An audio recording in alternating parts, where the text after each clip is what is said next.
How to Become a Virgin by Quentin Crisp. The End.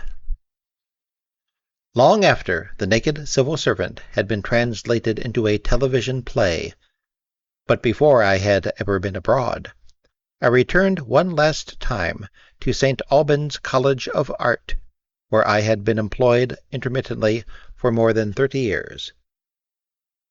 I was already standing on my piece of tat in one of the life rooms, waiting for the Housewives' Choice class to begin, when the first student arrived.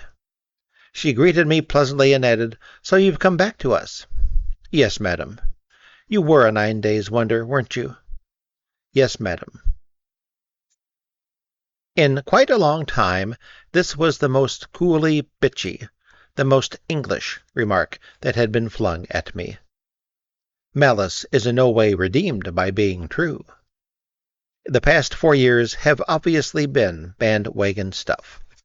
I never became, nor shall I ever become, entrenched in the public consciousness. I have not been, nor shall I ever be written into even the most frivolous history of my epoch. I never worked in the center ring of the 3-ring circus of the show business. But with the help of the people mentioned in these pages, I came nearer to the big time than I ever dreamed I would. I speak of all this at what to many may seem disproportionate length, because I have approached the heart of the world from such a galactic perimeter. There have been so many radiation belts to penetrate, and I came so totally unarmed. I can say more. Never in the history of the printed word has so much mileage been squeezed out of one flimsy book. By the time this last installment of my life story is published, I shall have returned to the United States. Either the musical based on my autobiography will have been produced, or the project will have been abandoned. In either case, when all the public speaking and the public living are over, when the being interviewed on television and the being photographed for the papers are done, I shall make the first important decision that I have made in a long time. I shall timorously approach the immigration authorities of the United States to ask their permission to spend the rest of my life in New York. Even this dramatic change of habitat will alter my mode of being less than some might think. Wherever I am on this earth, I am and shall always be only a resident alien. People are never with me, they are always in my presence. I am never involved in conversation, I am always being interviewed. If I am allowed to stay in America, if I can scrape together sufficient money to subsist indefinitely in the fizzy air of Manhattan, I must remember that I shall no longer be the recipient of the special attention the island has so far always bestowed upon me.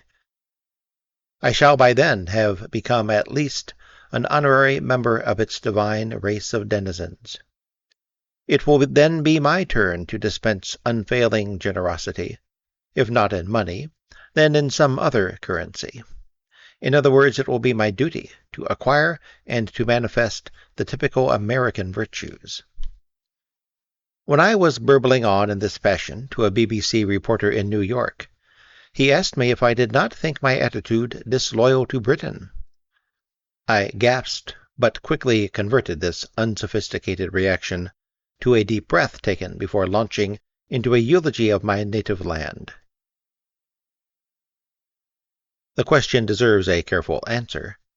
Until recent times, on a superficial level, English society has stared at me from beneath raised eyebrows and spoken of me with thin curved lips, but I must never deny that fundamentally the mildness of the British temperament, as codified in its minimum risk laws, is what has made it possible for me to survive into old age.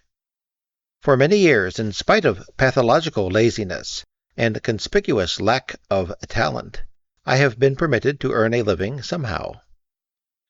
Now I am kept by the state for which, unlike Mr. Othello, I have done no service. In Russia, in China, in Cuba, I would long ago have been shot or worse.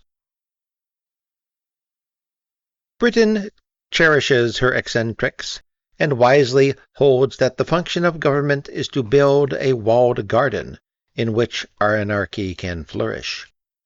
The entire island is a home for incorrigibles, where the very young, the very old, and those who, from any cause whatsoever, feel ill-equipped to live, will be protected. For these reasons, though I make fun of England with every breath I draw, I have never seriously criticized her. Unfortunately, I am living my later years with their time factor reversed. I ought to have crossed the Atlantic in early middle age, and should now be coming home to die. But 30 years ago my poverty and my general ineffectuality prevented me from attempting a journey so daring. Now, in the winter of my life, I have been carried across the ocean as though on a plate. This astonishing piece of good fortune I must not waste. Perhaps the wisest course of action for me to adopt will be to lie down on the White House steps, and when the occupant opens the door, to start whimpering those lines engraved round the plinth of the Statue of Liberty. Bring me your huddled masses yearning to breathe free. If ever there was a huddled mass. Thank you for listening. And thank you, EvanMax6080, for requesting that I read this, because it was much fun to read it again.